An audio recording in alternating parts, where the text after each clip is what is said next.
क्या भारत की शिक्षा प्रणाली किसी काम की है? ये सवाल इसलिए क्योंकि इस वक्त युवाओं का एक बड़ा पढ़ा लिखा वर्ग उन अनस्किल्ड वर्क को कर रहा है जिनके लिए किसी विशेष डिग्री की जरूरत ही नहीं है। हाल ही में जारी अजीम प्रेमजी यूनिवर्सिटी की state of working India report के मुताबिक भारत में एक बड़ी संख्या में ग्रेजुएट मौजूद हैं, लेकिन हर 3 में से 2 युवा बेरोजगार हैं।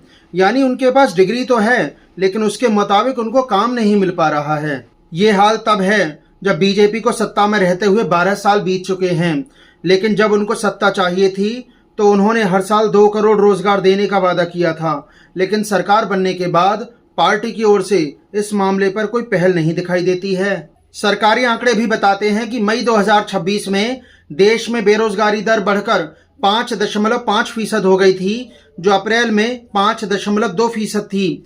इसके अलावा देश के मुख्य आर्थिक सलाहकार वी अनंत नागेश्वरन ने तो यहाँ तक सलाह दे डाली कि अब देश के युवाओं को प्रोफेशनल डिग्री छोड़ प्लम्बिंग, कारपेंटर और इलेक्ट्रीशियन जैसे पेशे अपनाने चाहिए।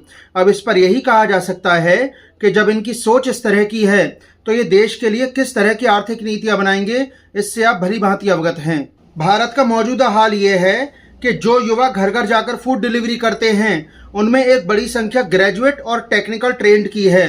क्योंकि उनके फील्ड में उनके पास नौकरी है नहीं, इसलिए उनको मजबूरन गिग वर्क में आना पड़ता है, जहां पर उनको कंपनी की मनमानी भी सहनी पड़ती है।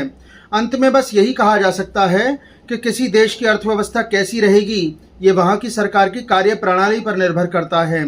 इसलिए आज जो भारत में आर्थिक हालात हैं उसके लिए सीधे तौर पर मोदी सरकार ही जिम्मेदार है।